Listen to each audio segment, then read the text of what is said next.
नमस्कार दोस्तों।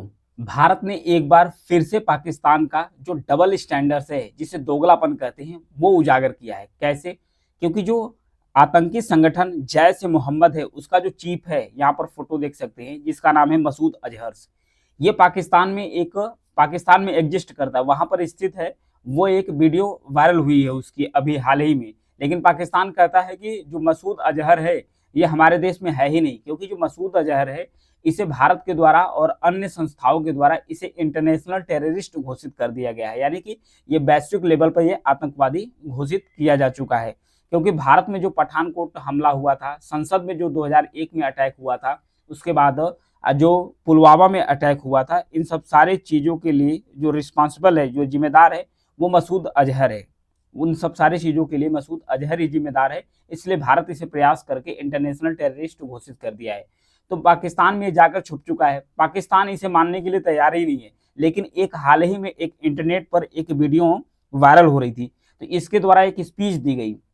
उस स्पीच में भारत के जो प्रधानमंत्री हैं पीएम मोदी, उनके खिलाफ और भारत के खिलाफ एंटी भारत के खिलाफ मतलब नारेबाजी इसके द्वारा भाषण दिया गया था। इसने कहा भारत तुम्हारी बहुत आ रही है। इवन इतना ही नहीं, जो इजराइल के प्रधानमंत्री हैं बेंजामिन नेतान्याहू, उनके खिलाफ भी यह भाषण दे रहा था। भाषण के समय उन्हें चूहा कह रहा था। तो ऐसे में जो पाकिस्तान का डबल स्टैंडर्ड्स, जो दोगलापन है, उसे भारत के जो खुफिया एजेंट्स है, उसने उजागर किया कि जो मसूद अजहर है, इसकी जो क्लिप है अभी लेटेस्ट है कि मतलब कि वायरल हो रही है।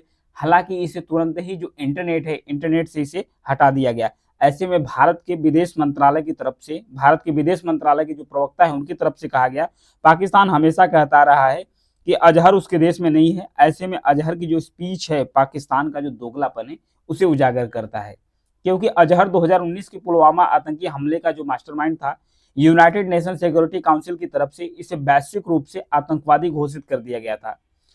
तब से ही लगातार मांग कर रही थी उसके खिलाफ कड़ी कार्रवाई की जाए और उसे न्याय की कटघरे में लाया जाए। फिर उसके बाद 3 दिसंबर को जैश के डिजिटल प्लेटफॉर्म से एक वीडियो रिलीज हुआ था, जिसमें मसूद ने भारत के प्रधानमंत्री, इजराइल के जो पीएम है नेतान्याहू, उनके खिलाफ भाषणबाजी किया था। उसके साथ जो बाबरी है उसका जिक्र किया। इसने कहा कि क्या 300, ये अपने जो ग्रुप है, मिलिटेंट ग्रुप है, उसे आह्वान कर रहा था, क्या 300 लोग भी नहीं है जो मेरी बाबरी को वापस लाने के लिए लड़ सके।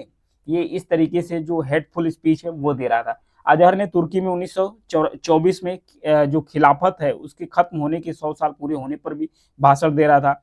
उसने इस मौके पर जैश ए मोहम्मद के जो कैडर्स है, उसको दुनिया में इस्लाम का राज कायम करने के लिए जो जिहाद है उसे भी लागू करने के लिए, जिहाद करने के लिए भी उकसा रहा है बार बार। अजहर ने अपने भाषण में भारत और इजराइल के जो नए सिरे से जिहादी अभियान है उसे शुरू करने के लिए कह रहा है। अपने भाषण में अजहर मसूद ने कहा कि नेतान्याहू को चूहा बताया और भारत तुम्हारी मौत आ रही है, ये भी बार बार जिक्र कर रहा था। जैसे मोहम्मद ने, यही नहीं, अजहर अपना भाषण किस तारीख को और कहां पर दिया था। हालांकि जैसे से जुड़े जो डिजिटल प्लेटफॉर्म है, वो पहले मसूद अजहर के जो पुराने भाषण है वो जारी करता था। लेकिन यह पहला ऐसा भाषण है जिसके बारे में कहा जा सकता है कि यह नया है। क्योंकि इस भाषण में जो गाजा युद्ध है, जो गाजा जंग चल रही है, युद्ध है, उसमें मतलब गाजा युद्ध के बारे में भी चर्चा की गया है। तो मतलब ये कहा जा सकता है कि ये सत्य है। क्योंकि जो मदरसा है वहां पर भी भाषण, मतलब बताया जा रहा है कि जो मदरसा है वहां पर भाषण दिया गया है।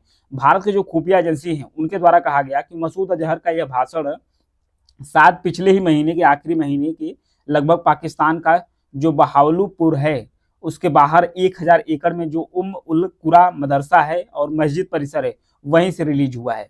क्योंकि यही वह जगह है जिसे 2019 में पाकिस्तानी सरकार ने अपने कब्जे में ले लिया था, लेने का दावा भी किया था। स्थानीय निवासियों के अनुसार वहां आज भी जैश ए मोहम्मद का जो कब्जा है और सुरक्षा के लिए हथियारबंद जो गार्ड है वो तैनात है। विदेशी मंत्री जो बिलावल भुट्टो हैं, 2022 में उन्होंने कहा था कि जो अजहर है वो पाकिस्तान के अंदर नहीं है। 2022 में कहे थे, वो कहे थे कि जो अजहर, मसूद अजहर है, ये चला गया अफगानिस्तान, पाकिस्तान के अंदर नहीं है। लेकिन जो भाषण रिलीज हुआ ना, तो इससे पता चला कि जो दोहरा चरित्र है पाकिस्तान का, ये उजागर हो रहा था। क्योंकि संसद का जो हमला हुआ, पठानकोट, पुलवामा, इस सारे हमलों का जो मास्टरमाइंड था यही था, मसूद अजहर ही था। अजहर भारत में एक नहीं बल्कि कई आतंकी हमलों के लिए भी रिस्पॉन्सिबल है। संसद हमले के अलावा मसूद ने 2016 में पठानकोट का जो हमला है उसका भी मास्टरमाइंड है। इस मामले में दिल्ली पुलिस की जो चार्जशीट है उसके मुताबिक कहा गया कि मसूद भारत पर हमलों के लिए जैश ए मोहम्मद का जो कैडर है उसका इस्तेमाल किया था। उसने 2005 में अयोध्या में राम जन्मभूमि और 2019 में पुलवामा सीआरपीएफ के जवानों पर हमला करवाया था, ये मसूद अजहर ही करवाया था।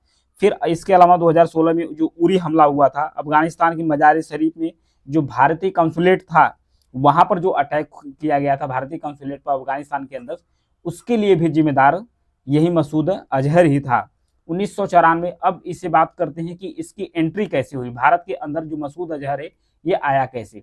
बात आती है 1994 की, 1994 में। 1994 में मसूद अजहर 29 जनवरी 1994 ये बांग्लादेश का एक विमान, यहाँ पर देखिए बांग्लादेश है, बांग्लादेश में एक विमान से सवार हुआ। अब विमान से सवार होने के बाद सीधे ये पहुंचा कहाँ पर, बांग्लादेश से ये ढाका पहुंचा। ढाका मतलब बांग्लादेश की राजधानी जो ढाका है, ढाका से सीधे ये आया दिल्ली, सीधे आया दिल्ली। अब फिर यहाँ पर दिल्ली में उतरा, दिल्ली उतरने के बाद उसने फर्जी पहचान पत्र बनाया, फिर श्रीनगर में दाखिल हो गया। उसका मकसद था हरकत उल जिहाद अल इस्लामी और जो हरकत उल मुजाहिदीन है, ये जो दो गुट हैं इनके अंदर जो तनाव बढ़ा है जम्मू कश्मीर के अंदर, इन दोनों गुटों का जो तनाव है उसे खत्म करना इसका उद्देश्य बन गया था। इस बीच भारत ने उसे आतंकी गतिविधियों में शामिल होने के लिए जो अनंतनाग डिस्ट्रिक्ट है जम्मू कश्मीर के अंदर वहां गिरफ्तार कर लिया। तब अजहर ने कहा था कश्मीर को आजाद कराने के लिए जो 12 देश हैं, 12 देशों से जो इस्लाम के सैनिक हैं वो आए हुए हैं, हम अपनी कार्बाइंस का जवाब रॉकेट लॉन्चर से देंगे। ये मसूद अजहर का भाषण था, उसने कहा था। इसके 4 साल बाद जुलाई 1995 में जम्मू कश्मीर में 6 विदेशी जो टूरिस्ट थे, मतलब कि 1995 में जम्मू कश्मीर से जो 6 विदेशी टूरिस्ट है उन्हें पकड़ लिया गया, अरेस्ट कर लिया गया आतंकवादियों के द्वारा। जब उन्हें किडनैप कर लिया गया तो इसके बदले अजहर को रिहा करने की मांग लगातार की गई कि जो विदेशी टूरिस्ट है उन्हें तभी छोड़ा जाएगा जब मसूद अजहर को रिलीज किया जाएगा भारत सरकार की तरफ से। इसमें से जो 2 टूरिस्ट हैं वो तो भागने में कामयाब रहे, लेकिन बाकी 4 पकड़े रहे। तब भी भारत सरकार ने जो मसूद अजहर है उसे नहीं छोड़ा। फिर आती है 1999 की बात। तो 1999 क्या होता है, 1999 में ये तस्वीर देख सकते हैं जब आतंकी संगठन ने भारत के एक विमान को हाईजैक कर लिया था। इस हाईजैक की हुई विमान को ले गए थे कहाँ पर, अफगानिस्तान के अंदर। अफगानिस्तान गई थी इस जहाज को, वहां पर जो हाईजैक जहाज था उसके बदले में इसने डिमांड की कि जो मसूद अजहर है अगर उसे भारत सरकार रिहा करेगा तो जो जहाज हाईजैक की गई है भारत की उसमें से जितने भी नागरिक है उसे वो छोड़ेगा, ये वो शर्त रखा था। इसी के साथ भारतीय विमान को अजहर के जो भाई हैं उसी सहित दूसरे आतंकियों ने हाईजैक कर लिया था। उसके भाई भी थी, वो अफगानिस्तान का जो कंधार है वो ले गए थे जहां उस वक्त तालिबान का शासन था। विमान में कैद लोगों के बदले जो मसूद अजहर है और उसके साथ जो 3 मोस्ट टेररिस्ट थे, आतंकवादी थे, उसे छोड़ने की बात की गई। आतंकियों की मांग पूरी हुई और मसूद अजहर आजाद हो गया, उसी समय आजाद हो गया था 1999 में। इसके बाद वह पाकिस्तान भाग गया। चीन सरकार यूनाइटेड नेशन सिक्योरिटी काउंसिल में, यूनाइटेड नेशन जो सिक्योरिटी काउंसिल है इसमें बार बार भारत जब मसूद अजहर को जो ग्लोबल टेररिस्ट यानी कि वैश्विक लेवल पर आतंकवादी घोषित करने के लिए भारत जा रहा था, तो यूनाइटेड नेशन सिक्योरिटी काउंसिल का जो चीन है, ये भी जो 5 परमानेंट सदस्य उसमें से एक चीन भी है, तो चीन बार बार इस चीज को वीटो कर देता था, कई बार वीटो किया। एक बार अमेरिका ने भी प्रस्ताव लाया था, 2016 में भारत के द्वारा फिर लाया गया था, तब भी 2017 में अमेरिका के द्वारा लाया गया था प्रस्ताव, तब भी चाइना के द्वारा वीटो कर दिया गया था, क्योंकि चाइना कह रहा था कि जो पर्याप्त सबूत है वो नहीं है। जब पर्याप्त सबूत नहीं है तो जाहिर सी बात है उसे टेररिस्ट घोषित नहीं किया जा रहा था। तो इसके बदले में जो यूनाइटेड नेशन सिक्योरिटी काउंसिल है, इसमें लगभग 15 सदस्य होते हैं। इसके जो 5 हैं ये परमानेंट मेंबर होते हैं, जिसे P5 कहा जाता है, यानी कि स्थायी सदस्य होते हैं। अगर इन 5 सदस्यों में से कोई भी एक सदस्य जो सिक्योरिटी काउंसिल है किसी प्रस्ताव को लेकर अगर ये वीटो पावर का इस्तेमाल कर देते हैं तो वो प्रस्ताव वहीं पर खारिज हो जाता है। तो यही काम चाइना बार बार कर रहा था, अड़ंगा लगा रहा था। फिर उसके बाद आती है 2019 का समय। 2019 में एक बार फिर मसूद अजहर को जो ग्लोबल टेररिस्ट है वो घोषित करने के लिए सिक्योरिटी काउंसिल में मुद्दा ले गया। फिर इस बार चाइना ने कोई अड़ंगा नहीं लगाया। इसके बाद 2019 में ही जो जैश-ए मोहम्मद का जो चीफ है मसूद अजहर, उसे ग्लोबल टेररिस्ट घोषित कर दिया गया। तब से वो लापता है, वो छुप छुप कर पाकिस्तान में रह रहा है। पाकिस्तान कह रहा है कि हमारे देश में है ही नहीं, अफगानिस्तान चला गया है।